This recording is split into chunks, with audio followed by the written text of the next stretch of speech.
Allez, direction les Alpes-Maritimes pour encore une église un peu hors du commun avec notre Gavin préféré. Ça y est, c'est mon nouveau surnom, j'aime bien. C'est joli. Pèlerin, routard, oui. j'adore. Préféré. Aujourd'hui, on va aller dans le sud, pas la mer, pas Saint-Tropez, non, l'arrière-pays niçois, on va à Vence. Ah oui, Vence. Vous l'avez dit, dans les Alpes-Maritimes, une ville en hauteur, patinée, populaire, c'est un peu plus haut que Saint-Paul de Vence, à 4 km. Plus vrai aussi, on est à 45 minutes de Grasse. Et Vence, ça rime avec Provence. C'est vrai que ça sent bon le thym sur les marchés. Ça, c'est pour Louana. Oui, les fleurs, tout, j'adore ça. Les cigales aussi. Mais au-delà des cartes postales, il y a un lieu qui est comme ça, suspendu, une chapelle blanche. Ouais, c'est vraiment magnifique, encore une fois. On est, il y a sur fond de montagne, un toit unique, alors couvert de tuiles vernissées. Si vous regardez, vous tapez dans les moteurs de recherche Vence, chapelle, et vous allez voir ces toits de tuiles vernissées bleu marine, légèrement ondulées. Ouais. Et puis, quand j'ai montré la photo à Joe, il m'a dit tout de suite, tiens, ça me fait penser à quelqu'un, à un artiste. Et c'est vrai que on voit, on dirait qu'il y a comme un pli de tissu, comme une vague au niveau du toit. C'est vraiment très beau. C'est vraiment un toit suspendu comme ça. Mais alors, on appelle ça quoi? Une église, une chapelle? C'est une chapelle, mais pas n'importe laquelle. Une chapelle dessinée, pensée par qui? Par Henri Matisse, l'artiste. C'est pour ça, ce bleu, ce Matisse, blanc, on l'appelle la chapelle du Rosaire, mais tout le monde dit la chapelle Matisse. Quand vous tapez ça, ou quand vous allez à Vence, vous verrez ça, vous dites la chapelle Matisse, on vous enverra tout de suite là-bas.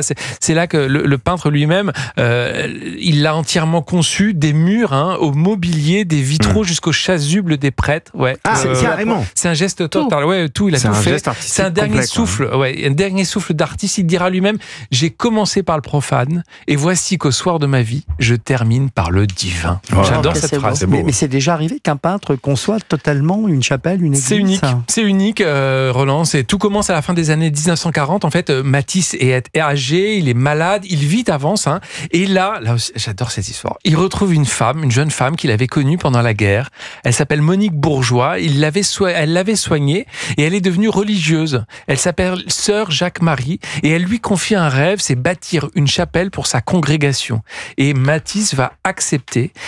Pendant 4 ans, c'est vraiment une histoire d'amour divin en quelque sorte. Il va tout imaginer et à 77 ans passés comme ça, c'est sa dernière œuvre, son dernier combat en quelque sorte. Et est-ce qu'il va la voir de son vivant? Il va l'avoir construite? Pas tout fini. Et ce qu'on voit quand on vient aujourd'hui. Nous on l'a sur la photo, mais qu'est-ce qu'on y voit justement? En fait, c'est un lieu, j'ai envie de dire, c'est un lieu très simple. C'est tout blanc, les murs, le sol, le plafond, et soudain il y a la lumière qui surgit vraiment quand on est à l'intérieur. Il y a le bleu des vitraux, il y a le jaune assez discret, le vert. C'est très gai.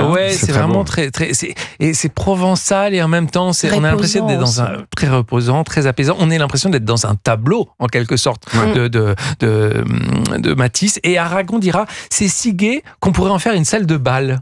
C'est pas mal. C'est vrai que ce qu'on voit là sur la photo, l'intérieur, c'est extrêmement joyeux, très solaire, avec effectivement ces tons bleus. On a envie de faire. On a envie de faire la fête, de fêter Dieu. C'est pourquoi on peut y aller. Il y a des grandes fresques noires sur de la céramique blanche. Il y a la Vierge à l'Enfant, il y a Saint-Dominique, il y a le chemin de croix. Tout est tracé d'un geste sûr. Et en même temps, on dirait que c'est fait comme ça, là, au doigt levé, au trait levé, une ligne continue. Et on dirait qu'il peint la grâce. Et il venait là en robe de chambre pour superviser les travaux. Je trouve ça complètement fou. Pourtant, c'est pas un musée, c'est vraiment une chapelle. Non, c'est vraiment une chapelle, Roland. On peut s'y recueillir, on peut prier, on peut se taire aussi, tout simplement, venir se recueillir.